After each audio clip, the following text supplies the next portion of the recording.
National campaign వేడెక్కింది. రాష్ట్రాల్ని చుట్టేస్తోన్న BJP, Congress నేతలు పరస్పర ఆరోపణలు చేసుకుంటున్నారు. సనాతన ధర్మాన్ని తిట్టిన డీఎంకే నేతలను మహారాష్ట్ర పిలిచి విమర్శలు చేయిస్తున్నారని ప్రధాని మోడీ ఫైర్ అయ్యారు. బహిరంగంగా పచ్చి అబద్ధాలు చెప్పే ప్రధానిని మొదటిసారి చూశానని ప్రియాంక గాంధీ మండిపడ్డారు. వ్యాప్తంగా క్యాంపెయిన్ హీట్ ఎక్కింది. రాష్ట్రాలను చుట్టేస్తున్న బీజేపీ, కాంగ్రెస్ నేతల మధ్య మాటల తూటాలు పేలుతున్నాయి. ఎన్డీఏ అభివృద్ధి ట్రాక్ రికార్డుతో పోటీ పడలేమని గుర్తించిన కూటమి నేతలు దేశ వ్యతిరేక ఎజెండాలను ఉపయోగిస్తున్నారని ప్రధాని మోడీ ఫైర్ అయ్యారు. సనాతన ధర్మాన్ని తిట్టడమే డీఎంకే పనిగా పెట్టుకుందన్నారు. అలాంటి డీఎంకే నేతలను మహారాష్ట్రకు పిలిపించి సనాతన ధర్మాన్ని కించపరిచేలా ఉపన్యాసాలు ఇప్పిస్తున్నారని ఆరోపించారు. ఇలాంటివన్నీ చూస్తే బాల్ ఠాకరే ఆత్మ ఘోషించదా అని అన్నారు. डीएमके पार्टी वो उनकी खासम खास वो कह रही है सनातन को गालियां देने पर अब उतारू है। कहती है ये सनातन तो डेंगू है, मलेरिया है। और जो लोग सनातन के विनाश की बात करते हैं ప్రధాని మోడీపై కాంగ్రెస్ నేత ప్రియాంక గాంధీ విరుచుకుపడ్డారు. గుజరాత్లోని వల్సాద్లో ఎన్నికల ప్రచారంలో ఆమె ఎన్నికల ప్రచారం నిర్వహించారు. బహిరంగంగా పచ్చి అబద్ధాలు చెప్పే ప్రధానిని చూడటం ఇదే మొదటిసారని అన్నారు.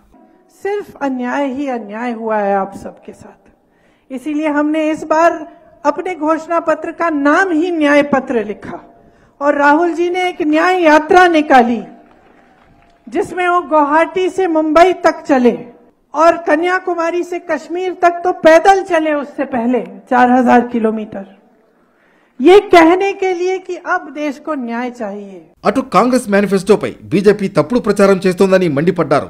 ఏఐసీసీ అధ్యక్షుడు మల్లికార్జున ఖర్గే పేదలు, మహిళలు, నిరుద్యోగుల సంక్షేమం కోసం మేనిఫెస్టో రూపొందించామని స్పష్టం చేశారు. దాన్ని ముస్లింల మేనిఫెస్టో అని చెప్పేందుకు బీజేపీ నేతలకు సిగ్గుండాలంటూ ఖర్గే ఫైర్ అయ్యారు.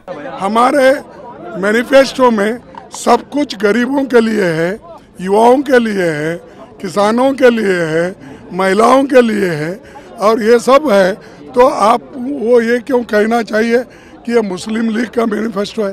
ये शर्म की बात है.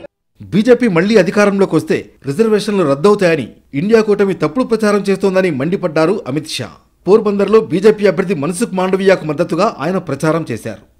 भारतीय जनता पार्टी 400 सीटों आवशे तो बंधारण बदली रिजर्वेशन अनामत समाप्त करीने मारा आदिवासी भाईओ बहनों हूँ एक मोदी नी गेरंटी कहवा आयो छू.